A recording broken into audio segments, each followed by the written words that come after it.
Transgender ಹಂಗ್ ಮಾಡಿದ್ರು ಹಿಂಗ್ ಮಾಡಿದ್ರು. MD 8 ದಿನ ಆಯ್ತಮ್ಮ, ಇನ್ನವರೆಗೂ ಒಂದು ಸೈನ್ ಮಾಡಿ. ಎತ್ತು ತಂದೆ ತಾಯಿ ನಿಮ್ಮ ಮಕ್ಕಳು ಇವ್ರನ್ನೆಲ್ಲ ಬೀದಿಗೆ ಹಾಕಿದ್ದಾರೆ. ಕರ್ನಾಟಕದಲ್ಲಿ ಕೊಟ್ಟಿರೋದೇ 3 ಥಿಯೇಟರ್ ನಮ್ಗಳಿಗೆ. ಕರ್ನಾಟಕದಲ್ಲಿ ಕೊಟ್ಟಿರೋದು ಇವಾಗ 3 ಥಿಯೇಟರ್ಗಳು. ಕೇಳಕ್ ಹೋದ್ರೆ ಹೇಳ್ತಾರೆ ನಿಮ್ಗಳ ಸಿನಿಮಾ ಯಾರು ನೋಡ್ತಾರೆ ಅಂತ. ಈ ತರ ಮಾತಾಡ್ತಾರೆ. ನಾವ್ ಯಾರು ಮನುಷ್ಯರಲ್ವಾ? ದೊಡ್ಡ ದೊಡ್ಡ ಸ್ಟಾರ್ಗಳು ಮಾಡಿದ್ರೆ ಮಾತ್ರ ಅವ್ರ ಸಿನಿಮಾಗಳನ್ನ ಇಮ್ಮಿಡಿಯೇಟ್ ಆಗಿ ಎಲ್ಲ ಕಟ್ಔಟ್ಗಳೇನು, ಬಸ್ ಗಂಟೋ ಪೋಸ್ಟರ್ ಏನು. ಈ ಅಮ್ಮಂಗೆ ಇಷ್ಟು ವಯಸ್ಸಾಗೈತೆ. ಮೊನ್ನೆ ಸಾರಿಗೆ ಸಚಿವರ ಹತ್ರ ಹೋಗಿ ನಮ್ಮ ಮಿನಿಸ್ಟ್ರಿಗೆ ಹೋಗಿ ಲೆಟ್ರ್ ಕೊಟ್ಟಿದ್ದೀನಿ. ಆ ಲೆಟ್ರಿಗೆ ಅವ್ರು ಸೈನ್ ಮಾಡಿ ಕೊಟ್ಟಿದ್ದಾರೆ.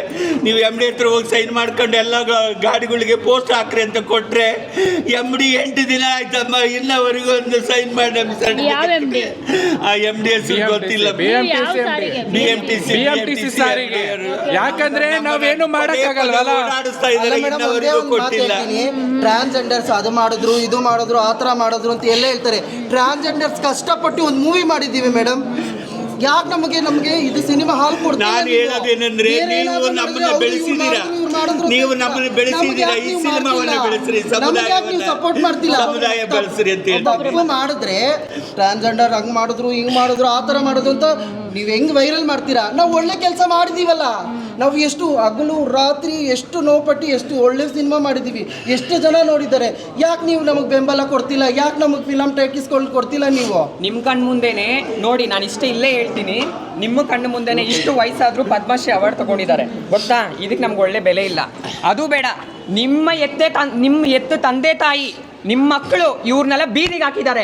ಆದರೆ ಇವತ್ತು ಅವರಿಗೆ ಅಂತ ಆಶ್ರಮ ಕಟ್ಟಿ ಇವ್ರು ನಮ್ಮ ಜೊತೆಲಿದ್ದಾರೆ ಗೊತ್ತಾ ನಿಮಗೆ? ನೀವು ಬಿಸಾಕೋ ಮಕ್ಕಳನ್ನ, ನೀವು ಬಿಸಾಕೋ ಆ ಜನತೆನ ಇವತ್ತು ನಾವು ಟ್ರಾನ್ಸ್ಜೆಂಡರ್ಸು ನಾವು ನೆಲೆ ಕೊಡ್ತಾ ಇದ್ದೀವಿ. ಆದರೆ ನಮಗೆಲ್ಲಿದೆ ನೆಲೆ? ನಮಗೆಲ್ಲಿದೆಪ್ಪ ನೆಲೆ? ನಮಗೆ ಬಾಡಿಗೆ ಕೊಡ್ತೀರಾ? ಇರಕ್ಕೆ ವಸತಿ ಮಾಡಿಕೊಡ್ತೀರಾ? ಏನೂ ಇಲ್ಲ. ನಮಗೆ ಅಂತ ಲೋನ್ಸ್ ಇದೆಯಾ? ಯಾವುದೂ ಇಲ್ಲ. ನಮಗೇನ್ರಿ ಗ್ರಾಚಾರ ನೀವು ಬಿಸಾಕೋರೋ ಮಕ್ಕಳನ್ನ ನಾವು ಸಾಕಬೇಕು ಅಂತ? ನಮಗೆ ನ್ಯಾಯ ಇಲ್ದ ಮೇಲೆ ನೀವೇ ನಮಗೆ ನ್ಯಾಯ ಕೊಡಿಸ್ಬೇಕು ಅಂತ ನಾನು ಕೇಳ್ಕೊಂತೀನಿ ಅಷ್ಟೇ ಮೇಡಮ್. ಈಗ ಗೋಗಿಲು ಲೇಔಟ್ ಅಲ್ಲಿ ಡೆಮಾಲಿಷನ್ ಮಾಡಿದ್ರಲ್ಲ, ಅವ್ರಿಗೆಲ್ಲ ಮನೆಗಳು ಕೊಡ್ತೀವಿ ಅಂತ ಭರವಸೆ ಕೊಟ್ಟಿದ್ದಾರೆ. ಸೊ ನಿಮ್ಗಳಿಗೆ ಇವತ್ತಿನ ಏನು ಮಾಡಲ್ಲಮ್ಮ, ಯಾರು ಏನು ಮಾಡಿಲ್ಲ, ಎಲ್ಲ ಬಂಡಾಚಾರದ ಮಾತು.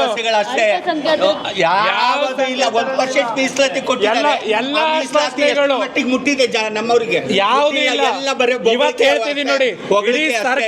ಇಡೀ ಸರ್ಕಾರ ಇದಕ್ಕೆ ಒಂದೇನಾದ್ರು ತೀರ್ಪು ತಗೊಳ್ಬೇಕು. ಅಧಿವೇಶನದಲ್ಲಿ ಈ ಸಿನಿಮಾ ಬಗ್ಗೆ ಮಾತಾಡಿದ್ದಾರೆ. ಈ ಸಿನಿಮಾ ಒಂದು ವಿಶೇಷ ಪ್ರಕರಣದ ಸಿನಿಮಾ ಅಂತ ಅಧಿವೇಶನದಲ್ಲಿ ಕರ್ನಾಟಕದಲ್ಲಿ